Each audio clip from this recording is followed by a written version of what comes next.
Hello, hello, hello, my awesome factoids. This is your boy, Lex Bell here. Welcome back to a brand new episode of the Lex Factor Show. Sorry, it's been a while. Life happens, all right? And before we start, I just like to say thanks for sticking by with me. And is it just me, or is there somebody in the compound? All right.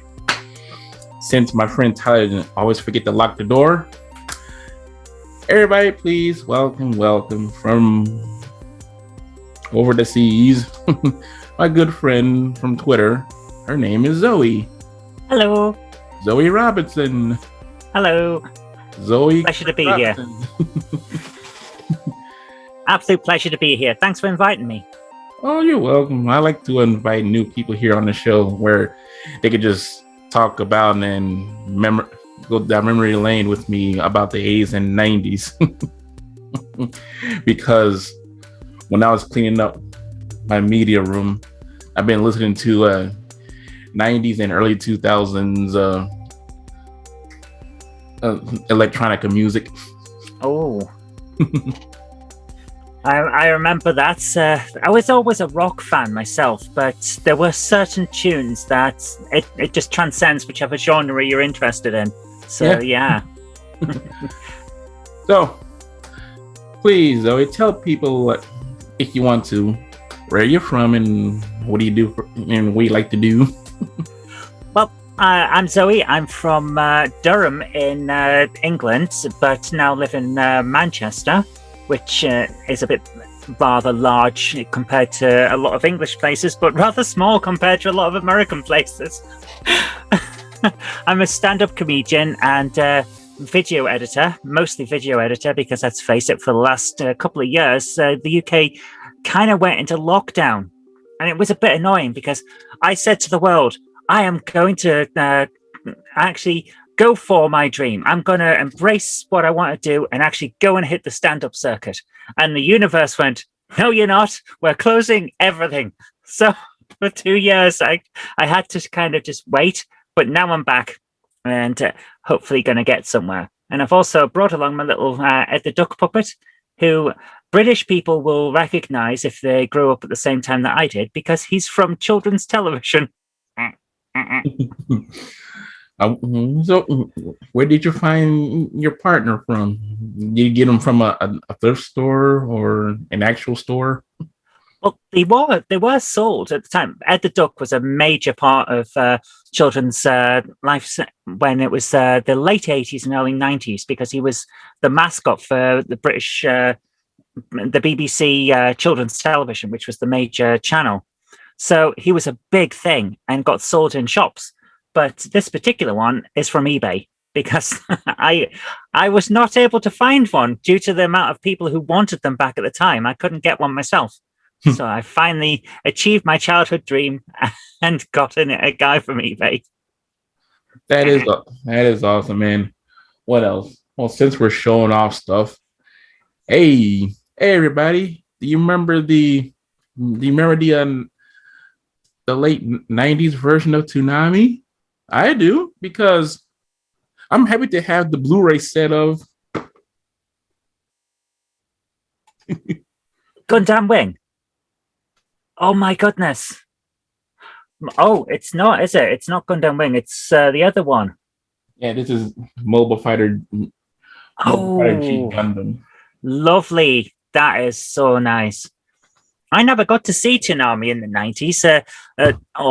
I had to wait until the early 2000s, because that was when I could afford to get Sky Television, the satellite thing, which actually carries it in the UK. So I got to see it then.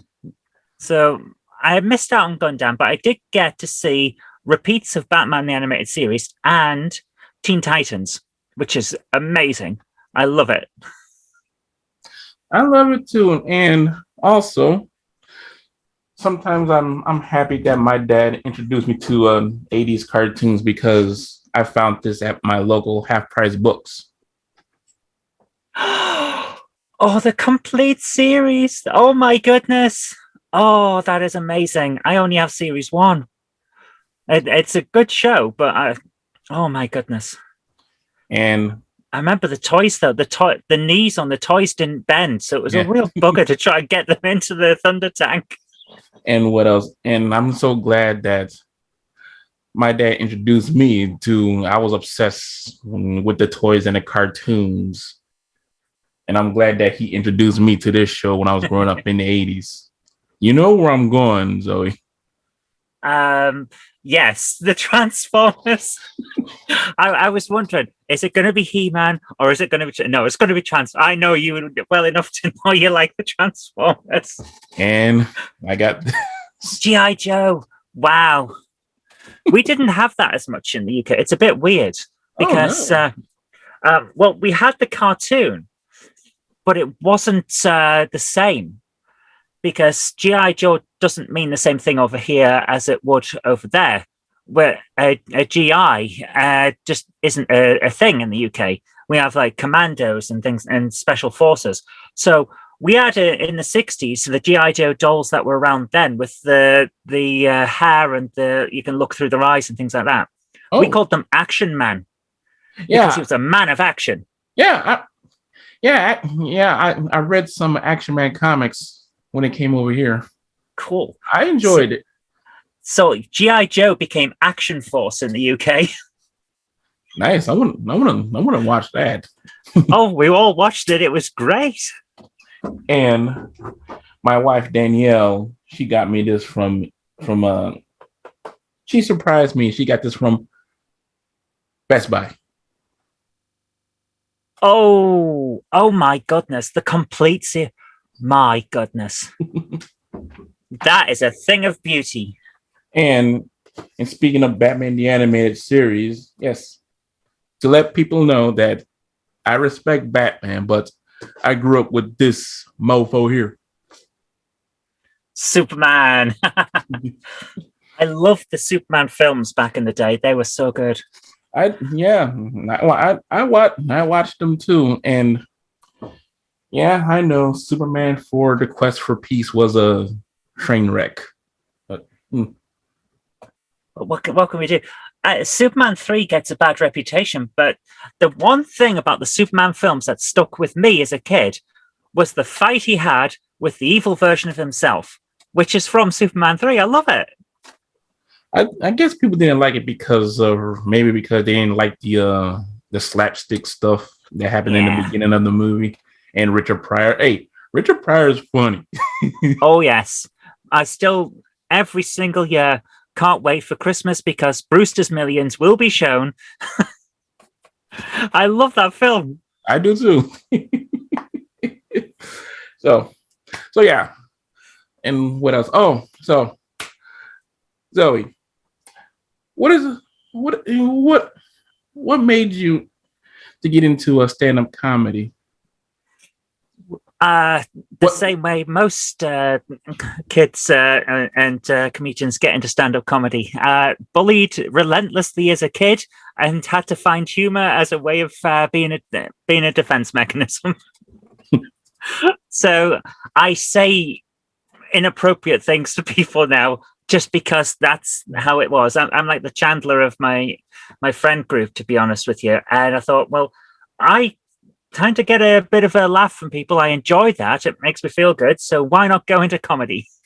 And that's what I did. That's awesome. And yes, I like to do comedy sometimes, but me, thanks to my theater arts teacher, I'm still trying to get into like actual kind of like slapstick stuff, you know? Oh, nice. That is an art form that doesn't get enough respect. Being able to get a laugh from slapstick is hard. Yeah, because you want to know what motivated me to do it? Yeah. Watching the late great John Ritter on Three's Company. John Ritter. Why do I know that name? I don't remember the program Three's Company. I know the program, but only by reputation. I don't think I ever saw it, but I know his name. Okay, have you seen his other stuff like let me think. Yeah, he made his big break on on Three's Company, and he starred in some. Oh, have you seen Problem Child? Yes, yes, I have. Yes, he was on the first and second one, not the third one. That's where I know him from. Yeah. And what else? And watching and in the early to mid 90s, then I watched some of Mr. Bean stuff, and that's when I wanted to do stuff like that too. Oh yes. Have you ever seen the? There was a very early variety performance that Rowan Atkinson did, Yeah, where all he's got is a vacuum cleaner, and he's vacuuming up the spotlight on the stage. Yeah. I love it. My favorite bit of him when he did stand up is when he did the drum solo. I said, It's amazing. yes, he is. Yes, he is. And besides Mr. Bean and all, but I did enjoy watching his other show, The Thin Blue Line. Yeah, not enough love for that show these days. It was massive in the UK at the time it was on, and then just disappeared. Oh no! Yeah, it's one of his. It was big, but his other show, Blackadder, just was so much more popular that it's the one that gets the repeats in the UK. So it just the other ones just disappeared. But the most annoying thing, I tell you, Netflix decides its programming based on what I want to buy. Because I went out and found a copy of The Thin Blue Line on DVD, the complete series. The day after I bought it, it was on Netflix. It's like they're listening to me and they're just waiting. Oh, I wish I was that lucky. I really wish I was that lucky, you know. But I don't see it as lucky. I spent money on this thing and I could have watched it for free. It's very annoying. Oh yeah.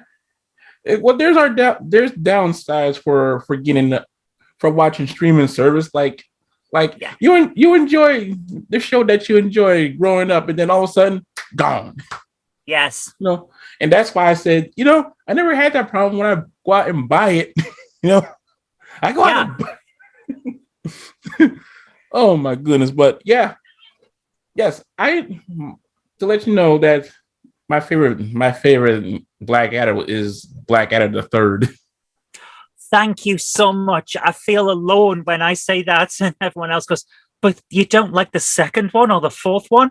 They're the popular ones here. But the third one, it's smart, it's witty, it's intelligent humor compared to a lot of the situational comedy of the other ones. It's the best. Yeah. And I do love his outfit. It is cool. And on the first Blackadder, I did like that the one episode where he almost married that one Spanish queen. Oh yes, because there's this one scene where I like is when the king I just like his voice like, no, I can't hear you. Brian Blessed, yes. So, Mr. Blessed, sir, how are you going to approach this scene? Loudly, dear boy. Loudly, dear boy. And but yes, to let people all know, I like Blackadder the Third more than the popular ones. Like, don't get me wrong, the other ones are awesome, but PBS showed the third one, and I was like, I like this. Yeah, it is the best. I love it. And guess what? So me and Danielle,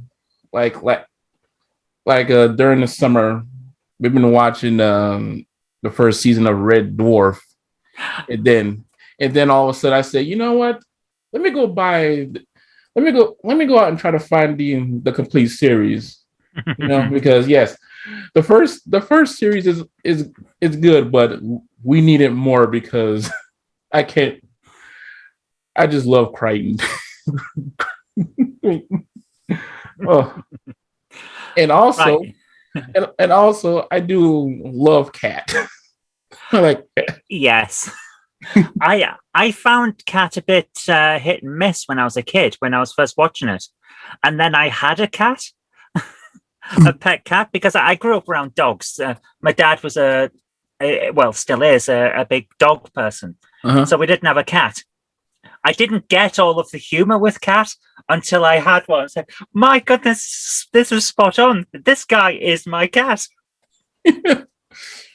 All of a sudden it clicks. I'm going to eat you, little fishy. I'm going to eat you.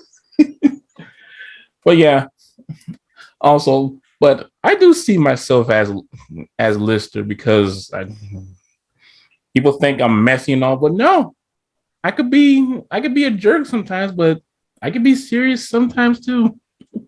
Yeah. But yeah. So have you seen series 5 yet? Of Red Dwarf? Red Dwarf. Yeah. Yeah.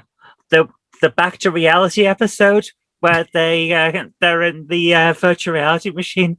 I love that. I was amazed that they came back for a movie when the cats came to war. Came to war. You know? Yeah. I was like, yeah.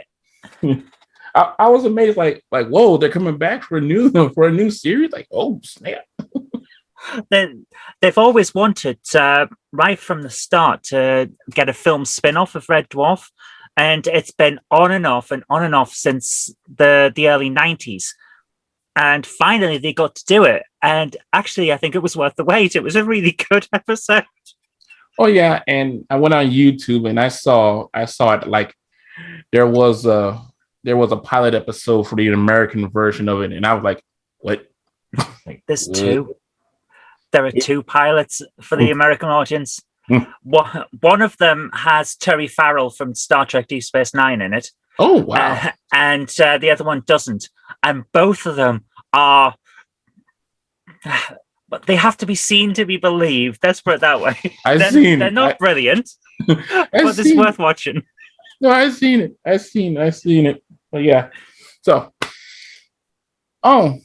music wise, so growing up in the 80s, well, had you seen stuff in the 80s during the 90s? Like, I've seen a lot of weird stuff. I don't know what you mean. We were all just very straight laced and stiff upper lip here. You know what? I meant like... we totally weren't. Oh my goodness, the 80s and 90s were amazing. I miss them because, especially the 80s, because for me the 80s was essentially go to school, play with He-Man, go on the computer and play some games, and that's all I did. I did too. Every time I got home, I go home and play on my Atari, then play with my action figures of He-Man, Transformers, and bootleg toys that my parents sometimes get me. Yeah, we all had. You always had that toy, and we all know that toy. No one knew where it came from. It was just there. Yeah. And have you ever went to a park and then you found a toy that's been laying in the sand, and then like you try to look for somebody who's missing it, then it became yours? I was never that lucky. I was. Excellent. And speaking of He-Man, oh, nice. Series 1, yes. I have 9 DVDs in the other room of the He-Man, and it's still not all of He-Man. They didn't release any more unless you wanted the complete set in a DVD set, so I don't have them. I've got volumes 1 to 9, and then you can buy volumes 1 to 9 again, plus all the rest. I say, well, no, 9 will do. But one of them is insane. He-Man goes into this weird other dimension where a giant rabbit that looks like Skeletor is in charge. I think, what the hell is going on with this show? Oh, you talk about the new Adventures of He-Man, huh? No, I'm talking about the original series. There Oh, is a yeah. there is one episode, and it's Skeletor's model, but they've changed the head, and it's just a insane thing of this weird rabbit. I was watching it with my friends, and we all looked at each other like, "You're seeing this as well, aren't you? I'm not making this." Yeah, I know. I see that episode too, and sometimes people make memes of it, like "Happy Easter," and they use that that picture. And if you want all the different He-Man shows, uh, I forgot what DVD company, but I forgot the name of it, but they have all the series lined up, and you could get it in a big box, Excellent. like 80s He-Man, the new Adventures of He-Man, and the 2001 version of He-Man. And personally, I like the 2001 version of He-Man. It was great. It kicked ass. It is amazing. And Not enough people love it these days. I did, and I got the DVD of it. And speaking of DVDs, I got this for $9. Fantastic. The better one. I'll fight anyone any day of this. She-Ra had better production and a better enemy than He-Man because Hordak had already won. So clearly he was a guy who knew what was going on. He's a much better villain. Yeah, I like Eddie's version of Hordak. The Netflix version of She-Ra. It's okay, but they hardly showed Hordak. They hardly showed him. Yeah, Hordak was underused. I do love the Netflix version of She-Ra, though. That storyline was amazing, and it's probably the only show that I've seen for years now that has a proper ending. It feels like an ending rather than, well, we might come back for a spin-off. No, this one actually ends. They have a proper character arc. It's great. Haven't seen that since, what, the 90s? My goodness. Yeah. And to be honest with you, I wish they chose my ending, like after Catra and Adora, embraced.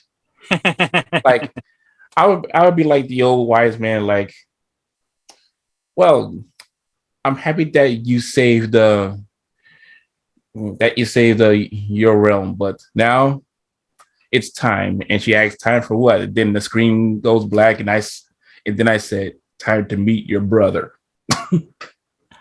Oh yeah, and to meet your brother. that point where the universe starts opening up, and they see that Etherea's come back to the normal realm. I really thought they were setting up for an appearance of He-Man. Even a cameo would have been nice, but it's like, where is he? Oh, they can't get the rights. That's why. Okay. That was just so disappointing. It was clearly building up to a crossover with the new He-Man, and it didn't happen. And speaking of, what do you think of Kevin Smith's version of Masters of the Universe? I think it's a great story. I don't like that he marketed it as if He-Man was the central character and therefore set most of the internet up for disappointment. But it's a great story, and I liked it. Yeah, but I was like, when I saw He-Man's transformation, I said to myself, did Kevin was a big fan of Sailor Moon? Yes, I know He-Man's a magical girl now. It's so funny. Sword powers, transform! But I was so furious at to the second to the last episode. I was furious. I can understand why, yeah. They did my boy Orko and Cringer wrong. Like, why'd you do that? I know. I think that's just not fair. Where is he? But talking of Cringer, though, that CGI Netflix one of He-Man, I'm sorry, but I couldn't watch after episode 1. Cringer should not be brave. It's in the name. I'm sorry. I'm out. If Cringer isn't cringing and cowering, what is the point of calling him that? That's just wrong. That's like you go up to the tallest guy in your friend group and go, how you doing, Tiny? That's the level there. Yeah, and I did like the episode of how Prince Adam started to hear Cringer talk when he found him as a kitten. I was like, oh, so that's what happened.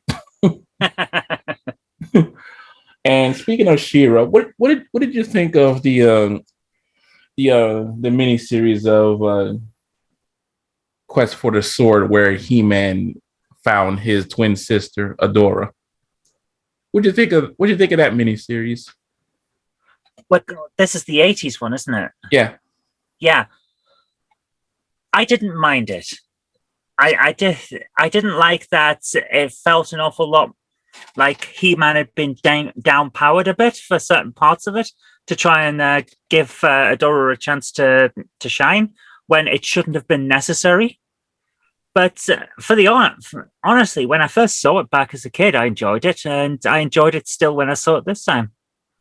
It's not a bad episode. Yeah, it is on here. Excellent. It is. It should be if it's going to be the full thing. Yeah, and also, did you like the 80s version of Catra? The 80s version of Catra is terrible. Wow. Yes. We get it. You're a cat person. Try and talk proper. Oh my goodness. And what else? So, oh yeah, you should check out this one YouTube channel called Toy Galaxy, where Dan Larson talks about the history of. Love it. I'm a big fan. Love it. He just did an episode on She-Ra, didn't he? Yeah. And what else? During like in the mid 90s, I didn't care what people say. I enjoyed Exo Squad. That sci-fi cartoon right there, that was my Expanse to me. I have to admit, I have not seen it because the last thing I watched cartoon-wise back then was Bucky O'Hare. I loved Bucky O'Hare. I never saw Exo Squad. Either it didn't come out over here, or it came out at a point where I'd moved on and I was attending the local youth centre rather than watching stuff after school, or maybe just watching Star Trek. So I never saw it. But when Dan did that episode on Exo Squad, it sounded amazing. It sounded like the type of thing that I would love. Yeah, because the story was amazing, because like the humans made Neo Sapiens to do hard labor, and then they started an uprise, and they took over Earth. And I was like, they took over Earth and started to take over other planets. You know, like that was a story right there. Yeah, it's the usual thing though for sci-fi, isn't it? We have created this ultimate species. It's better than us in every way. Oh no, they've taken over. Why does this always happen? The reason why I always have, because you need to treat them like they're actual humans like us, you know? Yeah. They have feelings too. But that can't happen. If you're gonna create a subservient race, you're not going to treat them nice. You just expect them to not uprise. And then they do, and you're like, but that's not the way of things. Who knew that treating people horribly would make them not like us? No one told me this. Oh, and also, yeah, just let you know, I enjoy Bucky O'Hare. Just that it's just sad that people hardly remembers Bucky O'Hare. It is a shame. But it would have been more of a shame if it wasn't a blatant Star Wars ripoff with furries in it, though. Yeah, furries going against frogs. Yeah. And also, and I was gonna say, also, if you have MAME on your computer or an emulator that can play arcade games, I advise you to play the Bucky O'Hare arcade game. It's awesome. I have heard good things, but never had time to try it. I will try it though. Well, I hope you do, because if I could tear myself away from turtles again. Oh, let me guess. You've been, hold on. If Cowabunga collection? If I had to guess, you've been playing this, I have. I've actually finished it. It's a great game, but mostly I was playing that as preparation for the Cowabunga collection. The original arcade game, that is my childhood right there. What did you think of it? I love it. I would have preferred it if the regional versions were a bit more diverse than what we got. Because you get, well, you could play the American version of Turtles, or you can play the Japanese version of Turtles. And me sitting over here in the UK going, what about our version? Our version was different. It wasn't Ninja Turtles. We had Teenage Mutant Hero Turtles. Because we weren't allowed to talk about ninjas. The idea of ninjas would corrupt our youth. That was the idea. So you couldn't call them ninjas. You couldn't show Michelangelo using his nunchucks. So our intro sequence is different. Michelangelo is hardly in it. It's ridiculous. And oh dear. And yeah, you should see our version of Enter the Dragon from the 70s and 80s. The entire nunchuck sequence is gone. Oh dear. And I bet over in the UK y'all didn't get Ninja Gaiden over there either, huh? That is an interesting thing. Did we? I'm going to look that up because I know that we had stuff like Shadow Warrior instead and things like that. That is an interesting point. Did we get it? I don't remember anyone back in the day talking about that. Well, I'll quickly look that up. I was going to say, yeah. I played the NES version and the original Xbox and Xbox 360 version of Ninja Gaiden, and then I just wish that game will make a comeback because I miss Ryu Hayabusa. Yes. Yeah, like we got the Ninja Turtles, we still have the Ninja Turtles, but we still can't get Ryu Hayabusa. Okay, that's interesting. A version came out for the Amstrad CPC. We must have got it. Oh yeah, I think I've seen there's one YouTuber, his name, he goes by Patman C QC. He did talk about Ninja Gaiden, and yeah, it was for the Amstrad. That's all. That is interesting because I do not remember seeing it. Oh, no one ever mentions it. Oh dear. That isn't. So there's either two reasons. Either it was limited release before it got removed due to the ban on mentioning ninjas, or it's atrocious. There are 22 reasons. I played a lot of atrocious games in my youth. I played it. Oh boy, that X-Men game for the Nintendo. I saw the AV Angry Video Game review on that. He did not like it. That's a surprise, man. I mean, normally he's just so loving of games. It's just I can't back that statement up. It's LJN. They don't know how to make games, but they did make one actual good game for the Super Nintendo. That was Maximum Carnage. Yes, which goes for a fortune over here. Over here too. Fair enough. Well, at least we're on even footing on that one. But I wish I had the trade paperback of Maximum Carnage because that is a good. I enjoyed the story of it. I enjoyed it. It's not what I've read, I have to admit. Growing up, I wasn't a Marvel or DC person. I read initially the Beano and the Dandy, which are our versions of Archie comics, essentially. It's that kind of humor. Yeah. And then I moved on to a comic called The Victor, which was all war stories and sports things. Wasn't as good, wasn't as interesting. But then I found 2000 AD, which is Judge Dredd. Judge Dredd is so good. That is my jam. And I still read that one now. That's how good it is. Oh, speaking of Judge Dredd, who is your favorite? Sylvester Stallone or Carl Urban? Now, here's the thing. Carl Urban is perfect in that film. There is nothing wrong with that Dredd film. It is so good. But Sylvester Stallone is the model for the original design of Judge Dredd. Sylvester Stallone in Death Race 2000 is Judge Dredd. It's as simple as that. That's where the design of the character comes from. And when you see him in the first 15 minutes of the 90s film, he is Dredd. the problem with that film is when he takes his helmet off and some other scriptwriter comes in and turns it into a generic, oh, a policeman has been accused of a crime he didn't commit, we must have an action sequence type of film. That's when it goes off the rails.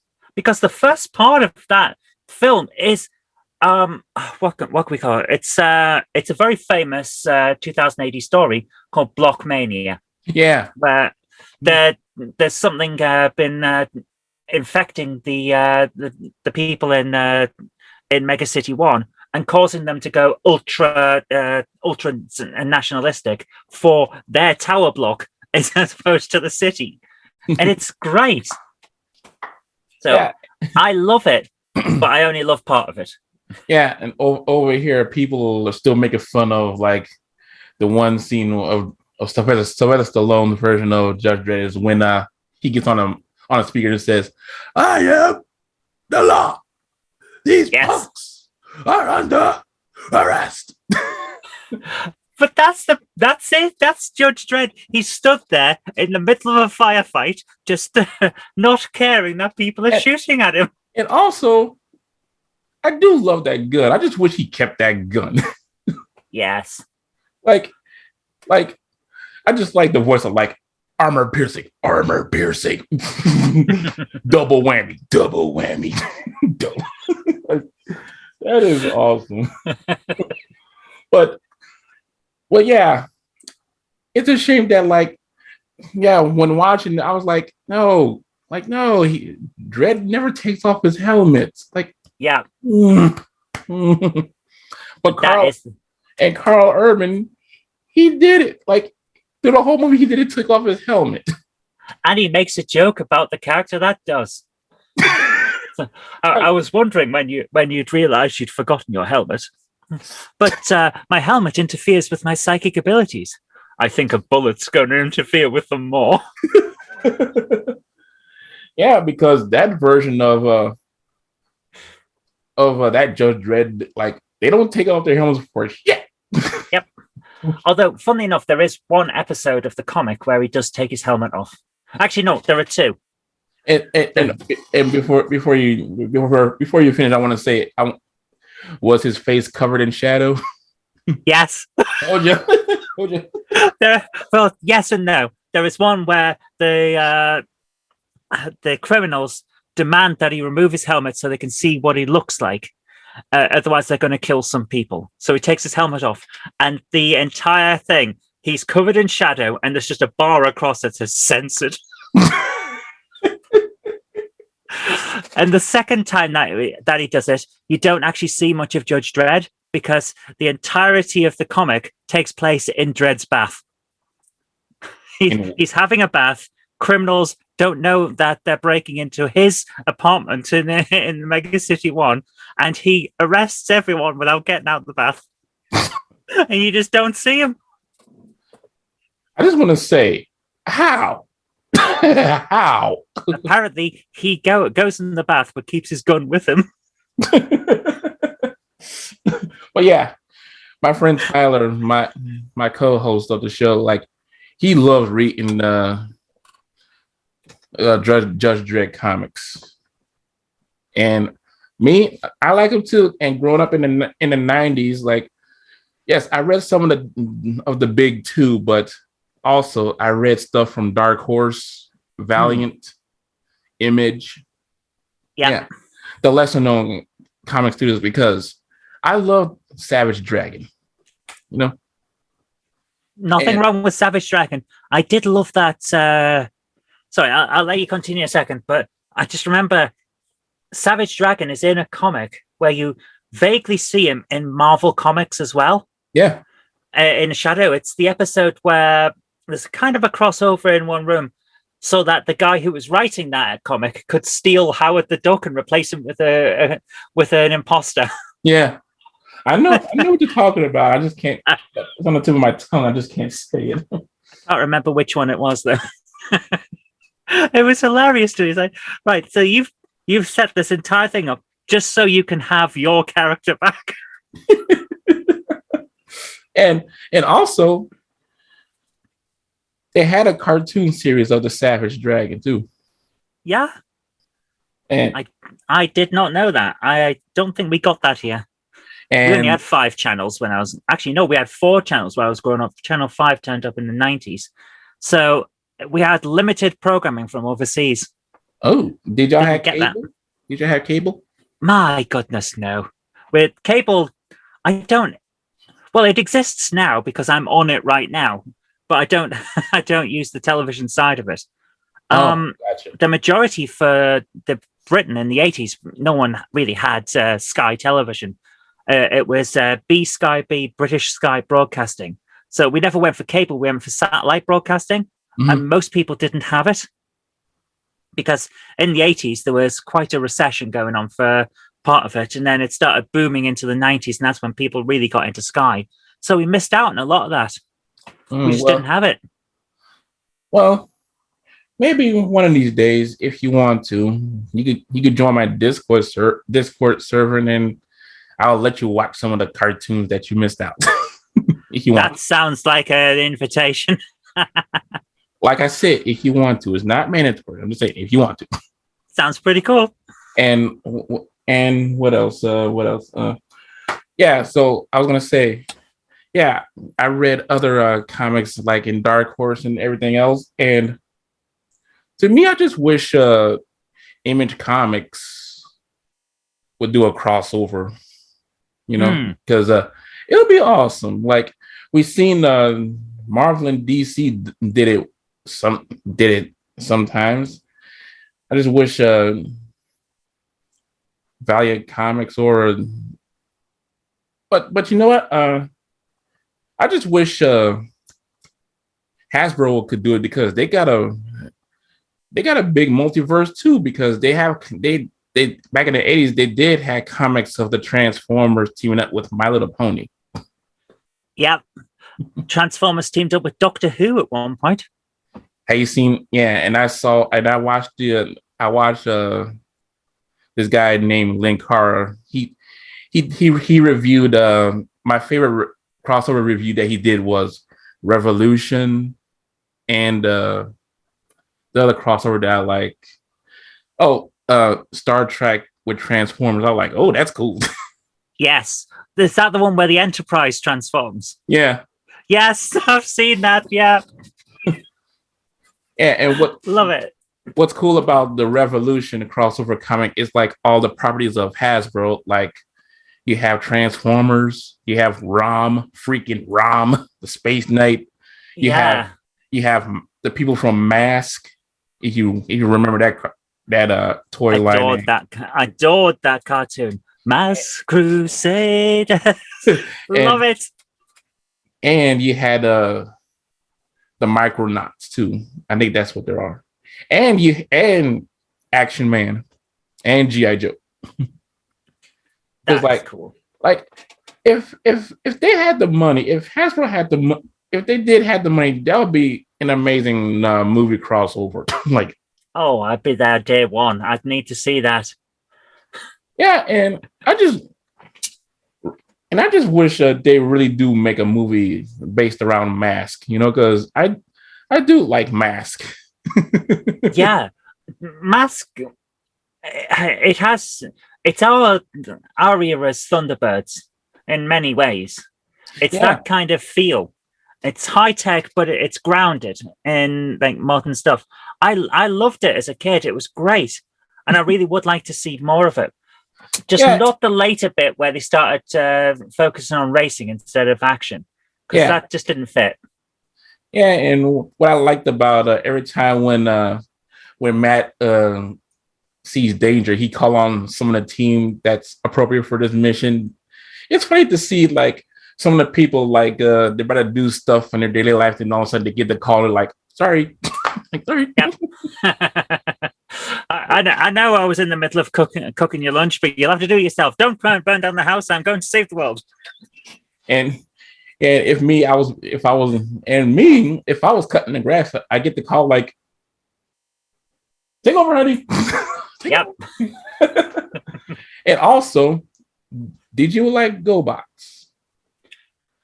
GoBots passed me by because I was super hyper focused on the Transformers.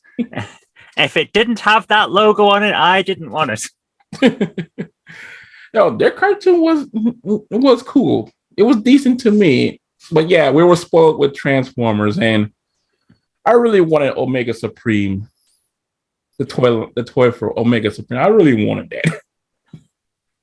Oh, Well, I always wanted an Optimus Prime, but he was £80.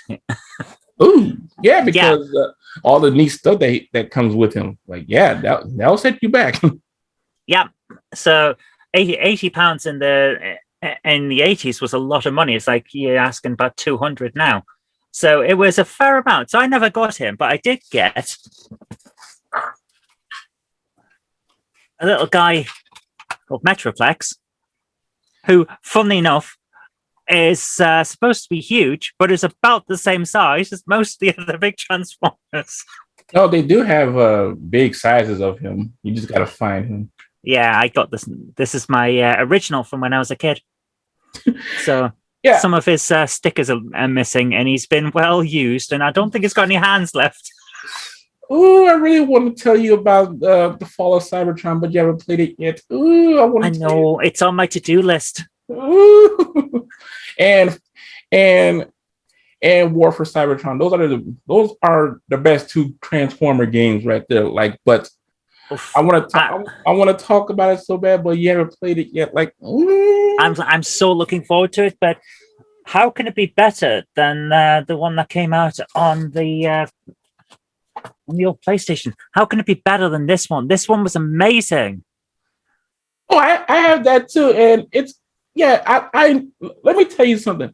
I enjoyed that cartoon when Cartoon Network first aired it. I was like, oh, there's a new Transformers, and the story is awesome. Like, this is great. And they took a lot of the kids are actually willing to follow a story that isn't just one episode and done, from Beast Wars and Beast Machines, and put it into characters that we actually liked, which was great. Hey, I want, since you showed Metroplex, this is what I got. Why do I recognize that? Hold on, is that the throne from the film, from Transformers the movie? That's, oh my goodness.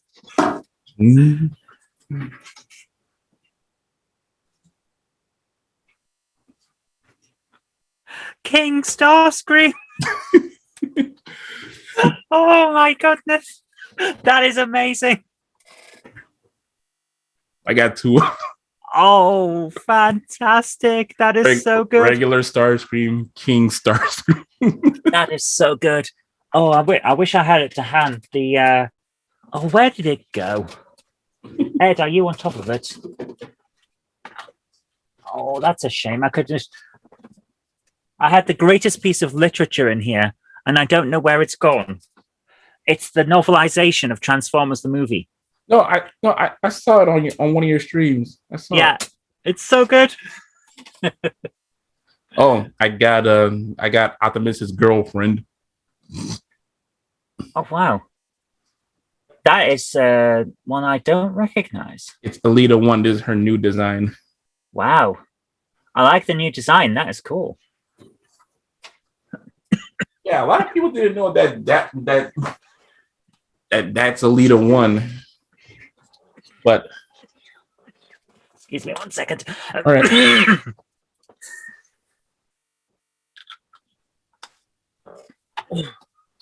Sorry. Right. So a lot of dust in the air in here, unfortunately. I'll be your duster. I like to clean. I don't. Okay, well, I charge nothing, but I can clean for you. I charge nothing. Come on, man. We can dust and then play some games. That sounds good to me. but and also you will. And one day when I have Danielle here, you will like her, because I got her into some of the stuff that I like, because we both what's amazing that we both like Red Dwarf, and we both like the music composer. His name is Brian Transu. He is an amazing music composer. And we met on a dating app. Wow. I know. on our very first day when we went to Half Price Books, you want to know what she found on Laserdisc? Laserdisc, my She goodness. she found two Robotech Laserdiscs, like three Robotech Laserdiscs. Oh my goodness. Wow. You should Oh my goodness. you should see her Laserdisc collection, and she got the the Laserdisc episode of Star Trek: The Next Generation where the Borg kidnapped Picard. Oh, that's brilliant. Yeah, That is so cool. and she found when we was at another Half Price Books. She found Highlander 2, and she's like, look, babe, look what I found. And I told her, oh, that's the Renegade version where they cut off the whole planet Zeiss thing. And she's like, oh. Yeah. Oh, crushing dreams just with one sentence. Oh, but she has the laser disc of Brazil. That's Wow. Yeah. Nice. And she has the laser disc of Batman and Batman Returns. Very cool. That even if you don't have a laserdisc player, just get it and mount that on your wall because those front covers so good. She has a laser disc player. Excellent. That's even better. But I'm saying that just the covers of those films are iconic. Yeah. Just even if you don't have the player, get the discs and put them on your wall. It's great.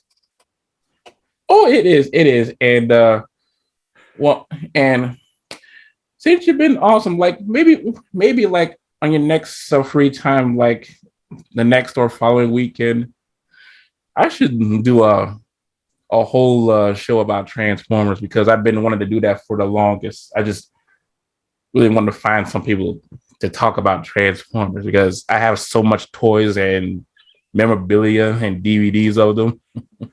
I have the entire set of Generation 1 on DVD. Me too. And I've needed an excuse to watch my way through them all. It's so good. So what's your favorite season? 1, 2, or 3? For storyline, I love the season 1. The way they're all trying to get back in touch with Cybertron and all that, and they're essentially left off. But the intro tune sucks compared to the intro tune from Series 2. That one kicks ass. It's so much more refined. It's so much better. So it's a bit of a mix. Yeah, and what else? On season 2, it introduced me to my personal favorite Decepticon besides Soundwave, Astro Train. Astro Train is cool, but yeah, I will agree. Soundwave is the best.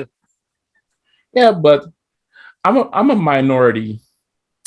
I like Blaster. He needs some love. Blaster needs some love. Well, yeah, I'm still going to stick with Soundwave. Yes, I know because Megatron, Starscream has betrayed you. Why do you keep? And let me guess, is it because you like his minions, Rumble and Frenzy? No, I just like the fact that he has a cool voice and he's a really chunky and easy to draw guy. No, Astro Train has a cool voice too. It just sounds like he's echoing. Yeah, there is a bit of that, yeah. But also, yeah. Before we I know it's getting late over there for you, but I know it's getting late over there for you, but I just want to say this, like I enjoyed Transformers Armada. I have the comic book omnibus of the whole story of it. Nice. It's a good read. And also, did you enjoy did you like a Transformers Armada? If you've seen it. There are so many Transformers that give me 1 second. Okay. Well, when was that? It's like in the early 2000s, like 2000. So that's around the same era as Energon and all of that. Yeah, it takes place. Yeah, Energon takes place after Armada. Yes. I get confused with which one's which sometimes. Yes, Armada was good. I liked that. I didn't like. Which one was it? There was a one, and I can't remember for the life of me remember what it was called. It looked far more CG than standard animation, but all of the characters sounded the same. Was it Energon or was it Transformers Cybertron? Yeah, I think it was Transformers Cybertron. You said CGI. Yeah. I like the one that was on Netflix where it was in the trilogy. That was great. But there was one that was on TV. I think it may have been Energon, where I just didn't like the characterization. Every single one of the Transformers in the episodes that I saw seemed to sound and act the same. So they didn't have the distinctive personalities that played off each other anymore. They just sounded like kids playing with toys. Like, we're going to do this. Yes, we're going to do this. Bam, bam, bam, bam, bam. I need the characters to play off each other for the proper enjoyment, man. Yeah, I know, because on Beast Wars, I did enjoy the Rat Trap and Dinobot always going off at each other. Yes. See, that's the thing. I want my characters to have character. Yeah, and my favorite scene from those two bickering, they was dragging Tarantulas around, and then those two were arguing. Then Tarantula says, "Die, Autobot scum," and they both just said, "Shut up." Yes. And there's this one episode where Rhinox ate something bad. It was messing up with his stomach, and then the Autobots was about to get blasted by the Decepticon. Well, the Maximus was about to be destroyed by Megatron and his Predacons, and all of a sudden, Rhinox in Rhino form, he just fired on everybody that defeated the Predacons. If you've seen that episode. I don't remember that one, but a gas attack sounds like an excellent way to end a battle. Oh yeah, and the only thing about Beast Wars is that Optimus Prime keeps on upgrading and upgrading and upgrading. Like, dude, stop it. Yeah. Because he was a gorilla he transformed into an ultra tech gorilla that has a hoverboard. I was like, I have to admit though, I did love when Primal found the old Optimus Prime. Oh, that was a good story. That was so good.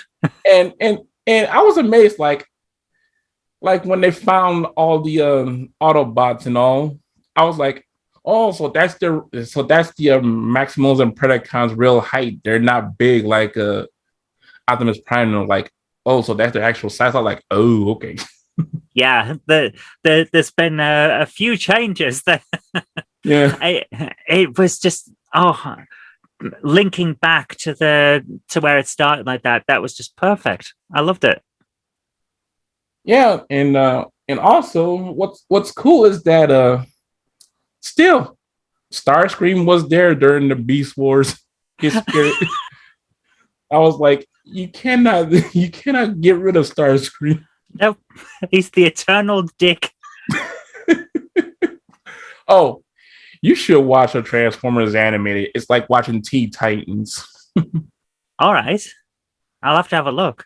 Well, the art style is like Teen Titans. Excellent. I love it. But remember, if you get to the season where you see a Sentinel Prime, he is a total dick. Isn't he a dick in every single occurrence? I know, right? And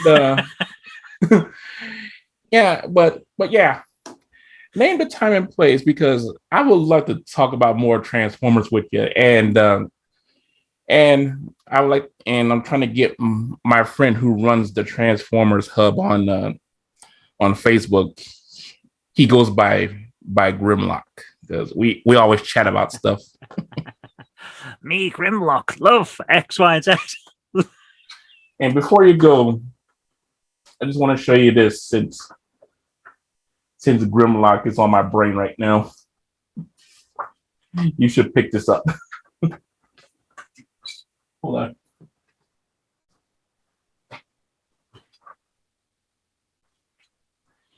He got his own comic. Oh, me Dinobot. Oh, that is fantastic. Like, me Dinobot, me Savage, me King. Transformers King Grimlock. Fantastic. Yeah, on Shattered Transformers Shattered Glass.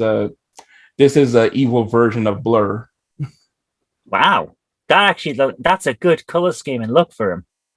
That works. Oh yeah, and this, right here, this is paying homage to Transformers Generation 2 cover. Wow, I missed out on Generation 2. I don't know what happened. You didn't get it over there? We probably did. It just seems to have passed me by. Oh, okay. Well, like I said, name the time and place because I want to get more people to join us talking about Transformers. That'd be cool. Pretty much any weekend, I can make the time. All right, that sounds good to me. So this is the part of the other show where I ask my special guests if they have any shameless plugs. If you do, let it out. Any shameless plugs? Well, if you like the show and like the way we've been talking, then both of us were on Question of Trek, which is always a fun Star Trek quiz where I occasionally let the quiz master talk. I do go off on it. Yes, you do. I try not to, but I come from a family where if you don't talk over people, you don't talk. Oh, same here. I come from that family too. Same here. It's amazing how our childhoods mold us, isn't it? Well, yeah. But also, people, you should check out Zoe's YouTube channel called The GameHammer. GameHammer Classic Gaming. Yeah. Where I review classic games, yeah. And I just hope one day she will review this game. X-Men. You know, that rings a bell. I think I have an X-Men game. I could try it. And the thing is, to do their special abilities, you got to do some Street Fighter special movements to do their specialties. Oh wow! It's made by Capcom, so yeah. That's great. To do Cyclops' optic blast, you got to do Ryu and Ken's a fireball movement. Oh, Hadouken! Yeah. Or if you're English and you grew up with the soap opera Coronation Street, where everyone says "how do," and there's a character called Ken. It's not a Hadouken; it's a "how do, Ken." How do, Ken? I get it. To the point where there was actually a cartoon one time of Coronation Street Fighter.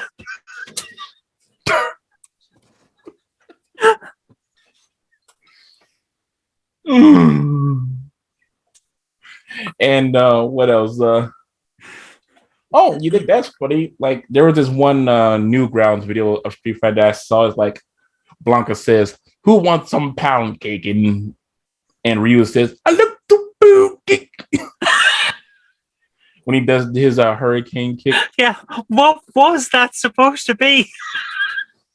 The sound was so bad. I have no idea what he said.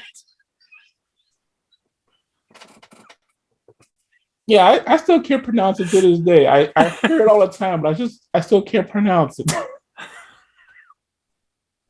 Well, yeah, but yes, please check out the GameHammer Classic Gaming. Yes, and Question of Trek, because sometimes I'd be a guest on there too, and every time when I'm on there, I just want to say I need to work on my knowledge of Star Trek. I've seen half of the stuff of Star Trek wise. I just need to, but I still do have fun. And that's what it's all about. I am not the most knowledgeable Star Trek person ever. As I have demonstrated many times on the show, I don't know what's going on a lot of the time. And I'm terrible with all the names. But I love the show because we just have a bit of fun, and that's what it's all about. And I have to admit, that's where we met, and you were just clicked straight away with the show. It was great. Yeah. It was like you've been there forever. It was fantastic. Yeah, and yes, once again, Factoids, if you like what you see, please like, comment, subscribe, and all that jazz so you can see videos on my Patreon channel and YouTube and Odyssey. Because I got some new stuff for next month, and you're all gonna enjoy it. And I'm gonna try to make a new content podcast video that's everything about Transformers. Because sounds good. Thanks to Zoe here for giving me that idea. Hey, go for it. Yeah. So, but yeah. Other than that, thank you all for watching, and be safe out there, and you stay awesome out there, my factoids. Yeah.